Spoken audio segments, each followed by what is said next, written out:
ಆತ್ಮೀಯ ಬಂಧುಗಳೇ, ಶ್ರೀರಾಮಚರಿತಮಾನಸ ಉತ್ತರಕಾಂಡ ಇದರಿಂದ ಇವತ್ತು ಚೌಪಾಯಿಗಳು ಮತ್ತೆ ದೋಹೆಯನ್ನ ತಿಳ್ಕೊಳ್ಳೋಣ. ಜೀವನ ಮುಕ್ತ ಬ್ರಹ್ಮ ಪರ ಚರಿತ ಸುನಹಿ ತಜಿ ಧ್ಯಾನ ಜೇ ಹರಿ ಕಥಾ ನ करही रति तिन्ह के ही पाशान. एक बार रघुनाथ बोलाई गुरु द्विज पुरबासी सब आये. बैठे गुरु मुनि अरु द्विज सज्जन बोले बचन भगत भव भंजन. सुनह सकल पुरुजन मम बानी कहूँ न कछु ममता उर आनी. नहीं अनीति नहीं कछु प्रभुताई सुनहु करहु जो तुम्हि सोहाई. सोई सेवक प्रियतम मम सोई मम अनुशासन मानै जोई. चौ अनीति कछु भाषो भाई तो मोरी बरजहूँ भय बिसराई. बड़े भाग मानुष तनु पावा सुर दुर्लभ सब ग्रंथन ही गावा.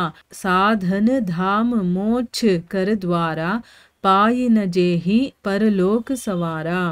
ಇವು ಚೌಪಾಯಿಗಳು ಮತ್ತೆ ದೋಹೆ. ಈಗ ಇದರ ಅರ್ಥವನ್ನ ತಿಳ್ಕೊಳ್ಳೋದಕ್ಕೆ ಪ್ರಯತ್ನ ಮಾಡೋಣ.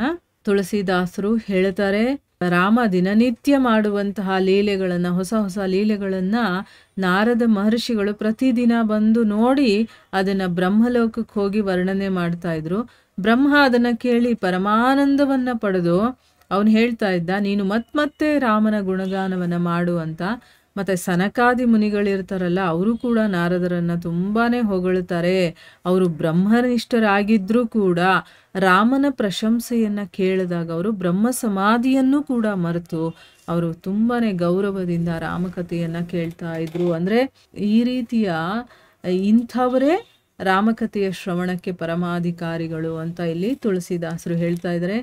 ಮತ್ತೆ ಸನಕಾದಿಗಳಂತಹ ಜೀವನ್ಮುಕ್ತರು ಬ್ರಹ್ಮನಿಷ್ಠರು ಕೂಡ ತಮ್ಮ ಬ್ರಹ್ಮ ಸಮಾಧಿಯನ್ನ ಬಿಟ್ಟು ಶ್ರೀರಾಮನ ದಿವ್ಯ ಚರಿತ್ರೆಯನ್ನ ಕೇಳ್ತಾ ಇರಬೇಕಾದ್ರೆ ಶ್ರೀ ಹರಿಕಥೆಯನ್ನ ಪ್ರೀತಿಯಿಂದ ಕೇಳದೆ ಇರುವಂಥವ್ರ ಹೃದಯ ಇದೆಯಲ್ಲ, ಅದು ನಿಜವಾಗ್ಲೂ ಕೂಡ ಪಾಷಾಣದ ಹಾಗೆ, ಕಲ್ಲು ಬಂಡೆ ಅದು ಅಂತ, ಅದು ಯಾವುದಕ್ಕೂ ಕರಗಲ್ಲ. ಇನ್ನು ಭಗವಂತನ ಕಥೆಯನ್ನ ಕೇಳೋದಕ್ಕೆ ಇಷ್ಟಪಡಲ್ಲ ಅಂತಂದ್ರೆ, ಕೇಳೋದೇ ಇಲ್ಲ ಅಂತಂದ್ರೆ ಅದು ಕಲ್ಲಿಗೆ ಸಮಾನ ಅಂತ ಅಂದ್ಬಿಟ್ಟು ಇಲ್ಲಿ ಹೇಳ್ತಾ ಇದ್ದಾರೆ ತುಳಸಿದಾಸರು.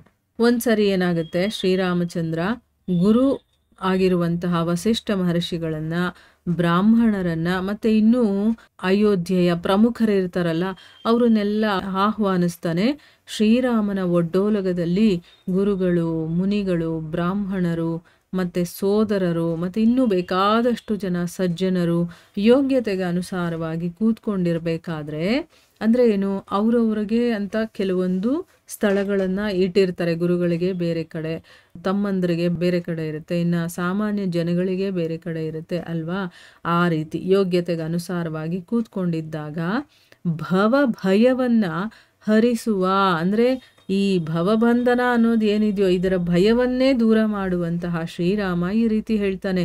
ಓ ಪುರಜನರೇ, ಅಂದ್ರೆ ಏನು, ಈಗ ಪುರಜನರಿಗೆ, ಸಜ್ಜನರಿಗೆ ಕೆಲವೊಂದು ಮಾತುಗಳನ್ನ ಹೇಳೋದಕ್ಕೆ ಹೊರಟಿದ್ದಾನೆ. ಏನ್ ಹೇಳ್ತಾನೆ ಅನ್ನೋದನ್ನ ನಾವು ಕೇಳಿಸ್ಕೊಳ್ಳೋಣ. ಯಾಕಂದ್ರೆ ನಾವು ಅದರಲ್ಲಿ ಒಬ್ರು, ನಾವು ಕೂತ್ಕೊಂಡು ಕೇಳ್ತಾ ಇದೀವಲ್ವಾ, ಅದಕ್ಕೋಸ್ಕರ. ಓ ಪುರಜನರೇ, ಸಜ್ಜನರೇ, ನನ್ನ ಮಾತನ್ನ ಕೇಳಿಸ್ಕೊಳ್ಳಿ. ಇದನ್ನ ನಾನು ಏನೋ ಒಂದು ಸ್ವಾರ್ಥದಿಂದ ಹೇಳ್ತಾ ಇಲ್ಲ. ನಾನು ಹೇಳೋದು ನೀತಿಗೆ ಹೊರಗಡೆನೂ ಇರೋದಿಲ್ಲ, ಅಂದ್ರೆ ನೀತಿ ಬಾಹಿರವಾಗಿರೋದಿಲ್ಲ, ಅಥವಾ ಅಧಿಕಾರದಿಂದ ಆತ್ಮ ಪೌರುಷದ ಮಾತನ್ನು ಕೂಡ ನಾನು ಹೇಳ್ತಾ ಇಲ್ಲ. ನಾನು ಏನು ಹೇಳ್ತೀನೋ ಅದನ್ನ ಸಂಕೋಚನೂ ಇಟ್ಕೋಬಾರದು, ಭಯವನ್ನು ಕೂಡ ಬಿಟ್ಟು ಎಚ್ಚರಿಕೆಯಿಂದ ಕೇಳಿ. ನೋಡಿ, ಈ ಒಂದು ರೀತಿಯಲ್ಲಿ ನಾವು ಕೇಳಬೇಕಾಗಿರುವಂಥದ್ದು ಧರ್ಮಗ್ರಂಥಗಳನ್ನ. ಹೇಗೆ, ಅಲ್ಲಿ ಸಂಕೋಚನೂ ಇರಬಾರದು, ನಾನು ಕೇಳಿಸ್ಕೋಬೇಕು ತುಂಬ ಒಂದು ಇಂಟ್ರೆಸ್ಟಿಂದ. ಆಮೇಲೆ ಅಲ್ಲಿ ಭಯನೂ ಇಟ್ಕೊಂಡೆ ಕೇಳಬೇಕು. ಅದು ಹೇಗೆ ಕೇಳಬೇಕು, ಎಚ್ಚರಿಕೆಯಿಂದ ಕೇಳಬೇಕು. ಎಲ್ಲೋ ನಮ್ಮ ಮನಸ್ಸಿಟ್ಕೊಂಡು ಆ ಪ್ರಜ್ಞೆನೇ ಇಲ್ಲದೆ ಕೇಳೋದಲ್ಲ, ಬೇರೆ ಕಡೆ ನಮ್ಮ ಮನಸ್ಸಿಟ್ಕೊಂಡು ಕೇಳೋದಲ್ಲ, ಅಲ್ಲಿ ಇದ್ದು ಅಲ್ಲಿ ಎಚ್ಚರಿಕೆಯಾಗಿತ್ಕೊಂಡು ಕೇಳಬೇಕು. ಆಗಲೇ ನಮ್ಗೆ ಆ ವಿಷಯಗಳು ಕರೆಕ್ಟಾಗಿ ಅರ್ಥ ಆಗೋದು. ಆಮೇಲೆ ಮತ್ತೆ ನಿಮಗಿಷ್ಟ ಆದರೆ ಅದರ ರೀತಿ ನಡೀರಿ. ನೋಡಿ, ಇಲ್ಲಿ ಕೇಳಬೇಕಾದ್ರೆ ಎಚ್ಚರಿಕೆಯಿಂದ ಕೇಳಿಸ್ಕೊಳ್ಳಿ ಅಂತ ಹೇಳ್ತಾನೆ ಅವನು, ಆರ್ಡರ್ ಮಾಡ್ತಾರ, ಕೇಳಿಸ್ಕೋಬೇಕು ಎಚ್ಚರಿಕೆಯಿಂದ ಅಂತ. ಆದರೆ ನಡ್ಕೊಳ್ಳೋದಿದೆಯಲ್ಲ ಅದು ನಿಮ್ಮ ಇಷ್ಟ. ಅಲ್ಲಿ ಭಗವಂತ ನಮ್ಮ ಸ್ವಾತಂತ್ರ್ಯಕ್ಕೆ ಅಡ್ಡಿ ಬರೋದಿಲ್ಲ. ಭಗವದ್ಗೀತೆಯಲ್ಲೂ ಅಷ್ಟೇನೆ ಅರ್ಜುನನಿಗೆ ಎಲ್ಲ ವಿದ್ಯೆಗಳ ಬಗ್ಗೆನೂ ಹೇಳ್ತಾನೆ, ಎಲ್ಲ ವಿಷಯಗಳ ಬಗ್ಗೆನೂ ಹೇಳ್ತಾನೆ, ಏನು ಮಾಡಬೇಕು ಅಂತನೂ ಸರ್ವಧರ್ಮಾನ್ ಪರಿತ್ಯಜ್ಯ ಮಾಮೇಕಂ ಶರಣಂ ವ್ರಜ ಅಂತಲೂ ಹೇಳ್ತಾನೆ. ನೀನು ಎಲ್ಲವನ್ನ ಬಿಟ್ಟು ನನಗೆ ಶರಣಾಗತಿ ಆಗು ಅಂತ ಹೇಳ್ತಾನೆ. ಆದರೆ ಆಗಲೇಬೇಕು ಅಂತ ಹೇಳಲ್ಲ, ನಿನ್ನಿಷ್ಟ, ನಾನು ಹೇಳೋದು ಏನಿದೆಯೋ ಎಲ್ಲ ಹೇಳಿದ್ದೀನಿ, ಫಾಲೋ ಮಾಡೋದು ಬಿಡೋದು, ತಗೊಳ್ಳೋದು ಬಿಡೋದು ನಿನ್ನಿಷ್ಟ ಅಂತ ಹೇಳ್ತಾನೆ. ಅದೇ ರೀತಿ ರಾಮ ಇಲ್ಲೂ ನಾನು ಕೆಲವೊಂದು ವಿಷಯಗಳನ್ನು ಹೇಳ್ತೀನಿ, ಅದನ್ನು ಎಚ್ಚರಿಕೆಯಿಂದ ಕೇಳಿಸ್ಕೊಳ್ಳಿ, ಆದರೆ ಅದರ ತಕ್ಕಂಗೆ ನಡ್ಕೊಳ್ಳೋದು ಅದು ನಿಮ್ಮ ಇಷ್ಟ ಅಂತ ಹೇಳ್ತಾನೆ.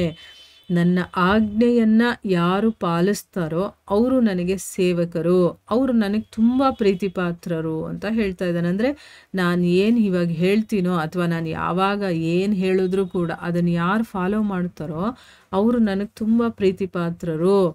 ಸೋದರರೇ, ನಾನೇನಾದರೂ ಅನುಚಿತವನ್ನಾಡಿದರೆ ಅಂದರೆ ಏನು, ಹೇಳಬಾರದನ್ನ ಹೇಳಿದ್ರೆ, ಇದನ್ನ ಹೇಳಬಾರದಿತ್ತು ಅಂತ ಇರುತ್ತಲ್ವಾ, ಅಂದರೆ ಅಧರ್ಮ, ಅನೀತಿ, ಈ ರೀತಿಯ ಮಾತುಗಳು ಯಾವುದಾದ್ರೂ ಒಂದು ಹೇಳಿಲ್ಲ ಅಂದರೆ ನಿಸ್ಸಂಕೋಚವಾಗಿ ನೀವೆಲ್ಲರೂ ಕೂಡ ನನ್ನನ್ನು ತಡೀರಿ.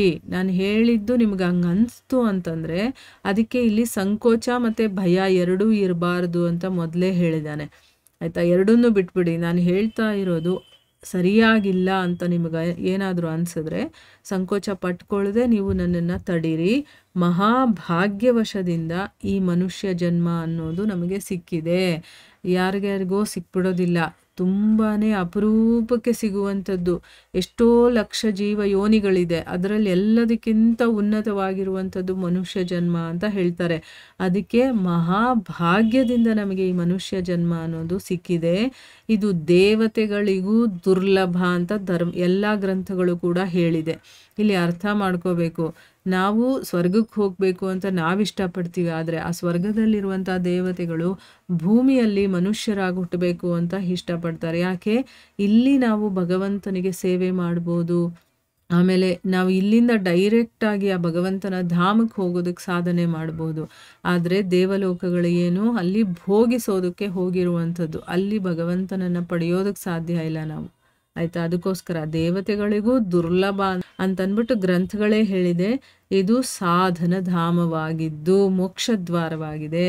ಅಂದರೆ ನಾವು ಏನೇ ಸಾಧನೆ ಮಾಡಬೇಕಾದ್ರೂ ಕೂಡ ಮನುಷ್ಯ ಯೋನಿಯಲ್ಲೇ ಮಾಡಬೇಕು. ನಾವು ಇದಕ್ಕಿಂತ ಕೆಳ ಯೋನಿಯಲ್ಲೂ ನಾವು ಮಾಡೋಕ್ಕಾಗಲ್ಲ, ನಾವು ಇದಕ್ಕಿಂತ ಮೇಲ್ಗಡೆ ಇರುವಂಥ ಯೋನಿಗಳಲ್ಲೂ ಮಾಡೋಕ್ಕಾಗಲ್ಲ. ಅಂದರೆ ದೇವತೆಗಳಾಗಿದ್ರೂ ನಾವು ಮಾಡೋಕ್ಕಾಗಲ್ಲ, ಅವೆಲ್ಲ ಭೋಗಿಸೋದಕ್ಕಿರೋದು, ಕೆಳಗಡೆ ಇರೋದೆಲ್ಲ ಶಿಕ್ಷೆ ಅನುಭವಿಸೋದಕ್ಕಿರೋದು. ಇದು ಒಂಥರ ಸೆಂಟ್ರ್ ಥರ. ಆಯಿತಾ, ಇಲ್ಲಿ ಸಾಧನೆ ಏನು ಮಾಡ್ತೀವೋ ಅದರ ಪ್ರತಿಫಲವನ್ನು ಭೋಗಿಸೋದಕ್ಕೆ ಊರ್ಧ್ವಲೋಕಗಳಿದೆ ಮತ್ತು ಅಧೋಲೋಕಗಳಿದೆ.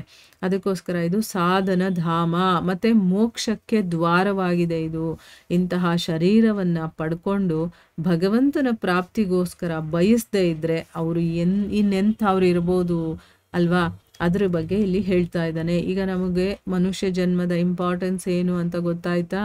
ಇದು ಸಾಧನೆ ಮಾಡೋದಕ್ಕೆ ಅಂತಲೇ ಇರೋದು, ಇಲ್ಲಿ ಭೋಗಿಸೋದಕ್ಕಲ್ಲ ಇರುವಂಥದ್ದು, ಇದು ಸಾಧನೆ ಮಾಡೋದಕ್ಕೆ.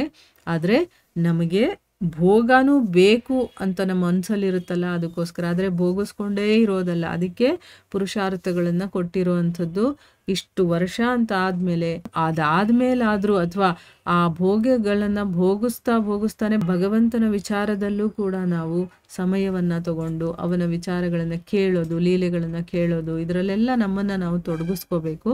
ಒಂದಷ್ಟು ಸಮಯ ಆದಮೇಲೆ ನಾವು ಕಂಪ್ಲೀಟಾಗಿ ಭಗವಂತನನ್ನು ಪಡೆಯೋದಕ್ಕೆ ಏನು ಬೇಕೋ ಆ ಸಾಧನೆ ಕಡೆಗೆ ಹೋಗಬೇಕು.